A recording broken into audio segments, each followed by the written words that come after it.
Hello everyone, and welcome to part 2 of my Mandalorian costume build.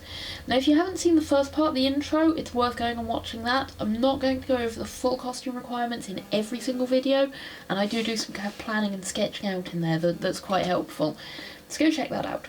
Otherwise, we're on to part 2, which I'm going to put as the fabric bits. Now I've chosen to do these first because that is kind of my specialty. I do a lot of fabric costumes, I do a lot of kind of tailoring, that kind of stuff, so I'm hoping it'll be relatively quick and simple. I know a lot of people who approach doing Mandalorian costumes more come at it from the armour side, and so kind of look at getting their fabric parts commissioned, which is fine, obviously, you know, no matter how you want to get there, that's fine, that's your business, but I'm going to try and make all the fabric parts. As you can see behind me, in the corner there, I have an enormous stash of fabric, so I'm hoping I'm going to be able to find some stuff in there to make it, and try and cut down the costs. Because as always, if you buy something or get it made custom for you, it's going to be magnitudes more expensive than buying a bit of fabric. For the fabric bits for this costume, there are a few kind of vital bits. There are some waist items required. The vest is a required aspect, and that's a kind of little vest that just covers your torso and has some shoulder flaps, which is to place all the armour pieces on. So that's going to be one of the most integral bits. There's also a flight suit required, or full kind of, you know, ankle to wrist coverage. I think for me, because I quite like how it looks, I'm going to have kind of a close fitting, like, leggings and long sleeve shirt. I know lots of people use medical scrubs, use actual flight suits, use kind of thermal wear, all those kind of options, but I'm going to go for the nice simple off the shelf leggings and long sleeve top. I'm also going to try and make a neck seal, because you can't have your neck showing between the helmet and the armour. And maybe a few other bits as well. There are optionals like capes and that. One soft bit that I'm not going to actually make, again like the flight suit, is gloves. I think for me it's going to be really simple. You know, if you go on eBay, especially with kind of small to medium sized hands, it's possible to get gloves pretty cheaply. So I'm hoping I can get something in the £3-4 range to kind of not have to make gloves, not have to faff about with gloves at all. Other than that, let's get on to actual making. Now, the Mando Mercs have 2 required waist items out of a possible 3, and the ones I'm going for are going to be a kind of sash, or a girth belt I think they call it, that can go around and covers the area where your armour ends, or your vest ends, and your codpiece starts, and an ammo belt, or pouch belt. I've got all these leather scraps that I picked up from a scrap store. As you can see, they're all rather small and mismatched, oddly shaped pieces, but they're big enough to make some pouches from. So, start with the template.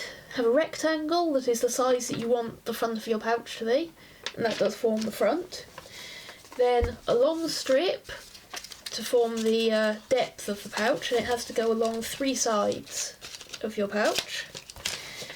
And then a strip longer than the front to make the back. It has to be the same width, but it has to have some additional length so that it can fold over the depth and have a little fold over to have a popper or some Velcro on.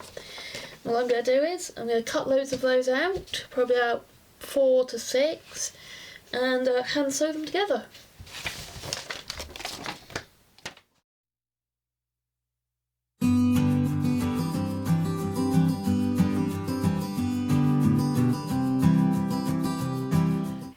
So I've hand sewn together all of the pouch bits and made my row of pouches. For the backs I did just cut holes in the back to thread a belt through, a belt which I've made out of scraps and a couple of dull D-rings. And in each flap I've put just a simple metal popper to give it something to fasten with. Even if they don't fasten very well, they kind of fasten. Obviously, once it's on an actual person, they'll all sit up a lot better. Might be too many pouches, but I'll see as the kit evolves. I might take away some or replace some with slightly smaller pouches, using much the same method. Then it's on to the other required waist item, for which I'm going for a sash. For the sash, I want something that looks really nice and simple. I've got this turquoise polyester fabric, and I know I was going for a purple colour scheme, but I really like how this hangs. because of that synthetic component. It just hangs rather than creasing, and I think that looks really nice. Rather than just literally tie it around my waist, because then it would slip down a lot, I'm going to cut a rectangle, length that I want, but kind of 2, maybe 3 times the width that I want. Gather it up, add a few stitches in just to gather it, and then add some Velcro at the back to keep it in place. Now they're quite picky about sewing quality by the looks of it, so I'm going to make sure that all of it's nicely hemmed with a rolled hem first, so that we don't get any fraying. Any fraying that we do get for weathering, I'm going to add in later, kind of on purpose.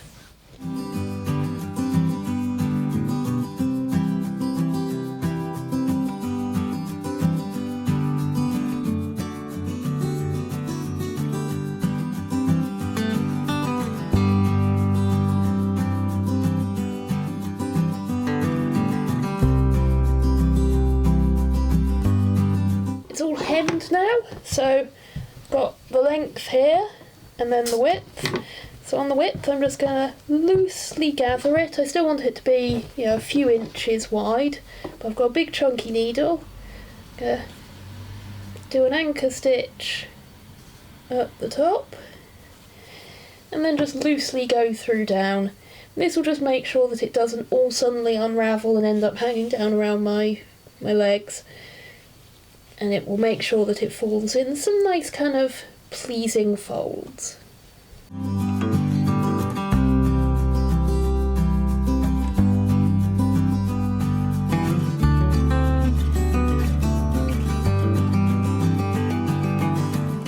And then with the addition of some nice thick Velcro, we've got a waist sash which, no matter how much it moves, won't go out of a kind of nice ruckled look.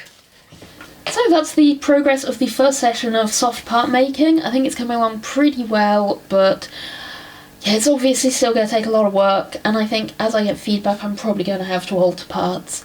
Nonetheless, we're going to rush on into part 3 quite soon and get started on the next bit.